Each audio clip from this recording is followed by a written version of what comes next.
conflict that goes on in Israel, both historically and even as I speak. For in this very moment, as I am sharing with you, one of the great conflicts in Israel's history, one of the most violent, is currently on display for the eyes of the entire world to behold. And make no mistake about the seriousness of this conflict, because it is clearly prophesied in the Bible as an end-time sign and a warning that we are living in the final moments of church history that will soon end with an event that is oftentimes referred to as the rapture of the church. You are living prophetically between Daniel's 69th week and Daniel's 70th week. If you're a new student to the Bible, Daniel is one of the major Old Testament prophets, and Daniel had an incredible vision called the vision of the 70 weeks. I have teaching on that if you'd like to listen to it, and I trust that at some time you will. But all 69 sets of 7, and those were 7 years, all 69 sets of 7 years that Daniel wrote and saw in that vision have already come to pass with complete and total accuracy. And there is only one set of 7 yet to be fulfilled.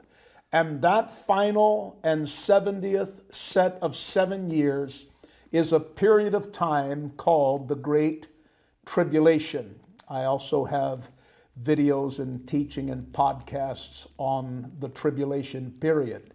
But we are currently in a time slot often referred to in eschatology as the prophetic pause, a pause between the 69th set of 7 and the 70th set of 7, which is the tribulation period of exactly 7 years. And that prophetic pause is oftentimes called in theology the church age. That was mentioned and prophesied by Jesus in Matthew chapter 16. He said to his disciples, "I will build my church, and the gates of hell will not prevail against it." What is the church age? Well, it began with the first advent of Christ. It will conclude with the second advent of Christ. But it was a prophetic pause whereby the grace of God was made available to the Gentiles. Why? Romans 11 tells us specifically why. God opened his arms of grace and made salvation available to the Gentiles to make the Jews who had rejected the Messiah, Christ, jealous. I'm not going to get into the layers of that today, but I want you to understand as we walk through this study that you are living in the church age. And the next major prophetic event is a signless event in Bible prophecy called the rapture. The accelerated increase of anti-Semitism, this hatred for Israel and for the Jews, is actually prophesied in the Scripture. And the Bible tells us that as we approach the end of the age, that it's going to escalate into a series of bloody wars that will culminate in Israel in a geographical place called the Valley of Megiddo. And there will be a battle that the book of Revelation calls the Battle of Armageddon. And so in the very infancy of our Bible study today, I want you to see that there is a connection between growing hatred for the existence of Israel and for the Jewish people, and for anti-Semitism that seems to be like a bonfire in our world, in our cities, on our college and university campuses.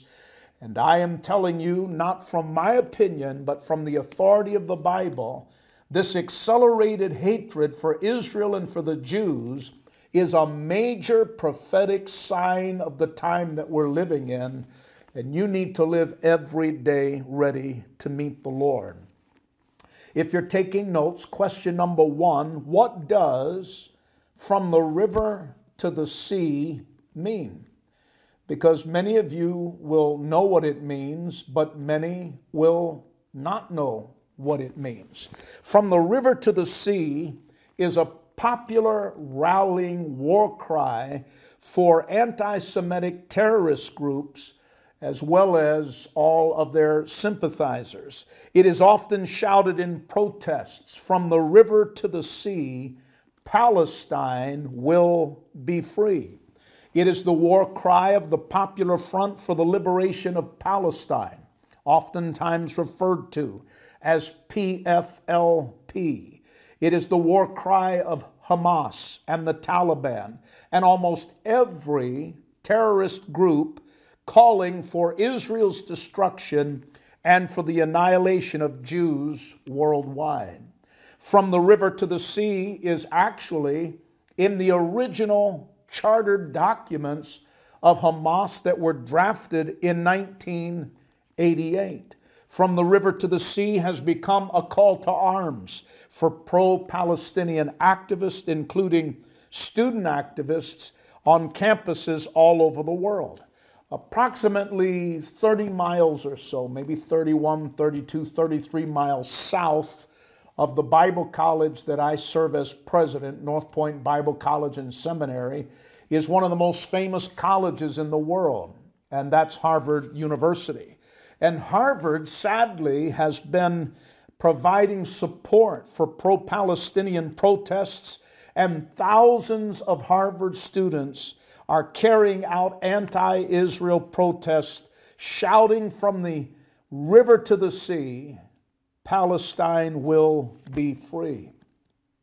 Not only carrying the banners and shouting the war cries and the hatred and spewing their bias, they are actually wearing headbands that, whether they realize it or not, are the headbands of terrorists and the headbands in particular of Hamas.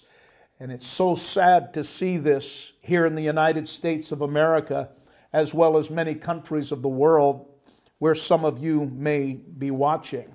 Massive crowds are protesting in American cities, openly spewing their hatred of Israel and chanting their support of their terrorist enemies. But now we understand from the river to the sea that it is actually a part of a terrorist charter. It is in the charter of Hamas in particular, drafted in 1988. But let me help you to understand it a little better.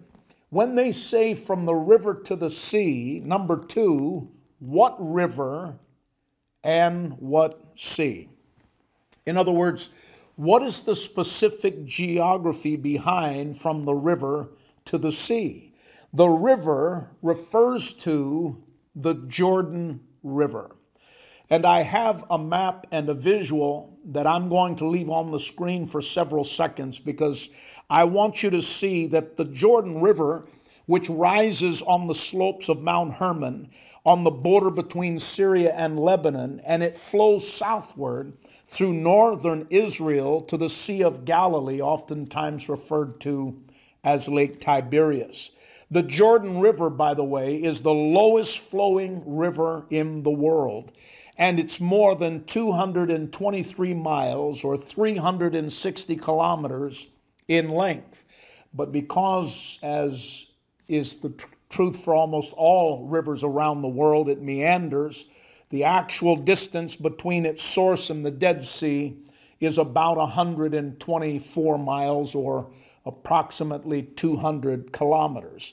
It exits the Sea of Galilee and continues south, dividing Israel in the Israeli-occupied West Bank to the west from Jordan to the east before emptying into the Dead Sea, which is also the lowest place on the face of this earth.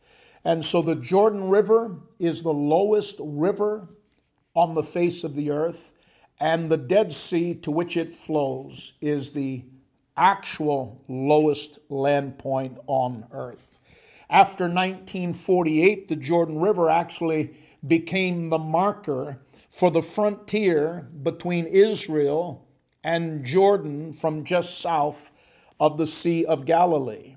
But since 1967, in the War of 1967, when Israeli forces occupied the West Bank, the Jordan River has served as the ceasefire line. It's oftentimes in news referred to as the ceasefire line as far south as the Dead Sea.